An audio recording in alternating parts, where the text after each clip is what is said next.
I stood on the stage with a blue plastic graduation robe hanging awkwardly off my shoulders. The rented cap felt too tight, pressing against my temples. A cheap microphone buzzed in my hands, the kind with a long black cord snaking across the wooden floor to some crackling ancient speaker. I hesitated, blinking against the bright lights trained on me from above. The gym of MFO Secondary was crammed with parents, teachers, students. Under the faded banners, "Congratulations, Class of 2012, I could see all the familiar faces. My mother sat near the front, lips pressed thin. Next to her, Aunt Gladys had already started fanning herself with the program. Behind them, the other girls I'd grown up with, mostly in pastels, their hair in perfect glossy braids. We were supposed to each say a few words before getting our certificates. I'd practiced my speech in front of the mirror for weeks, weaving in a joke about my sewing disasters, a little warmth, a lot of hope. I wanted to say something real, something that reached them. I cleared my throat. The audience gave the polite hush of people barely interested. "My name is Naledi Mosela," I began. "Today I finish school, and next year, while some of you go to university, some to work, I will be—" A hissed whisper floated up from the left. "The tailor's daughter wants to be a model." A few titters.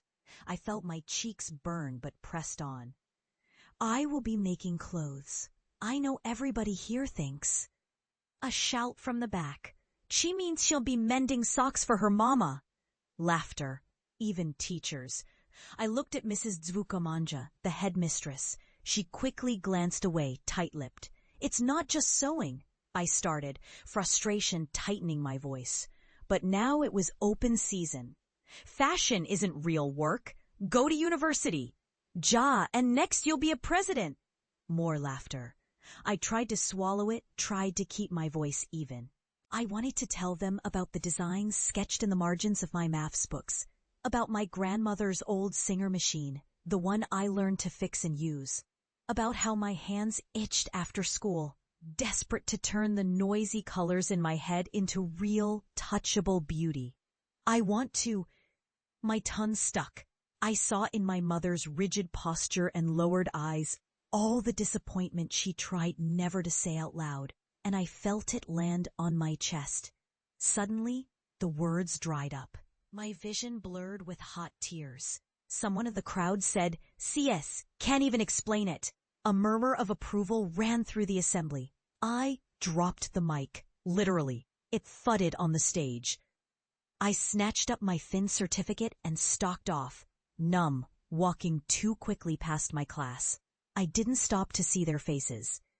Later, in the ladies' bathroom, my mother stood behind me as I dabbed my cheeks.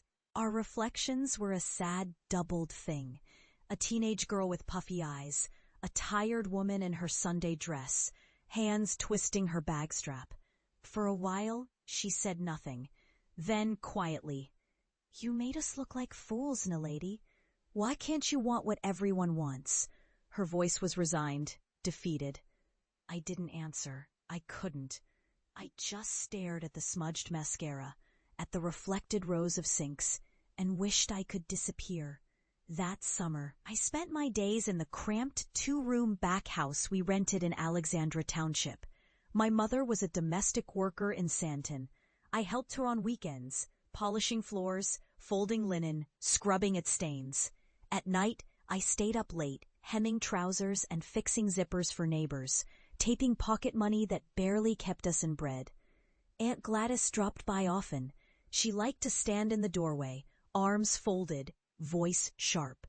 "You waste time, child. Fashion in Alex? I'll work for ShopRite or the taxi rank. No one needs these," she said, waggling my homemade pillow covers with distaste. Everyone had advice. The neighbors, uncles, faded friends from school who stopped by just long enough to tell me about bursaries or night school or some uncle with a job.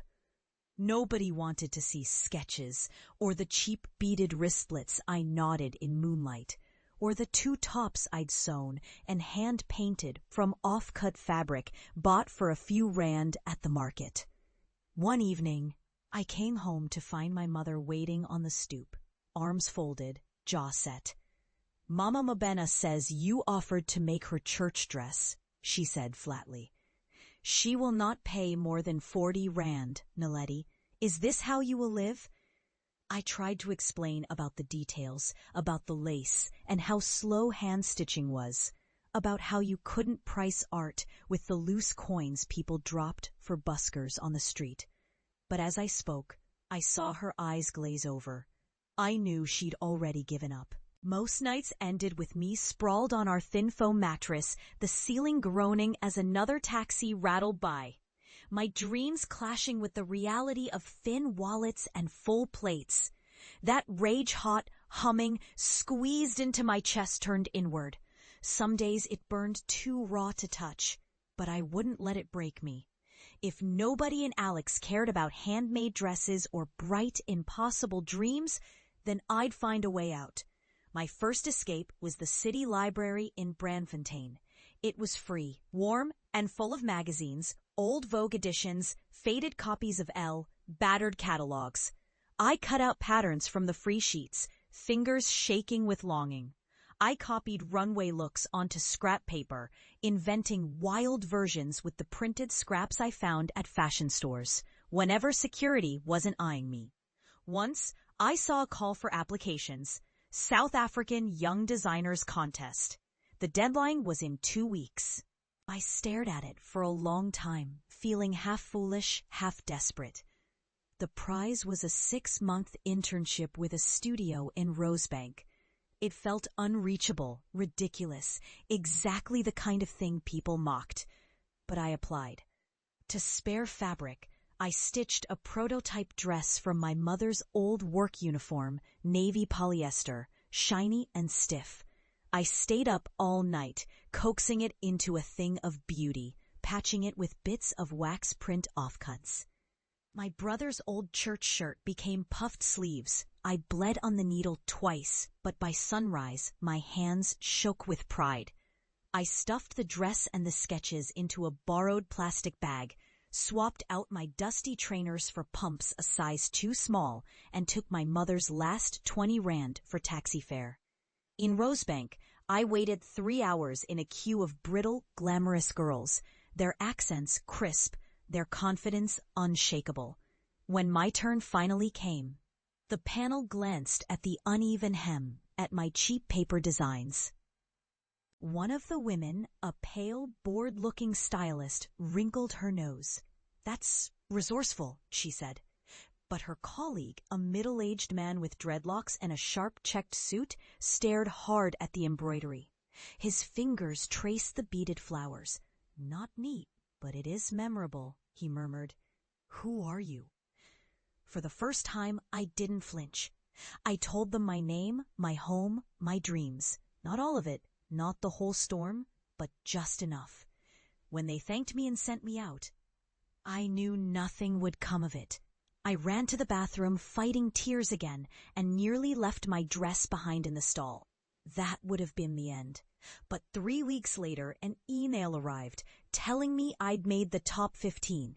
They invited me to a group interview, then a final selection, then a phone call I almost didn't answer. "Naledi, we would like to offer you the internship." I screamed, danced, sobbed. For a wild moment, it all felt possible. Then the ordinary world returned. Rent due, my mother's muted sigh, Aunt Gladys's derision, 6 months running around for free, wasting everyone's time.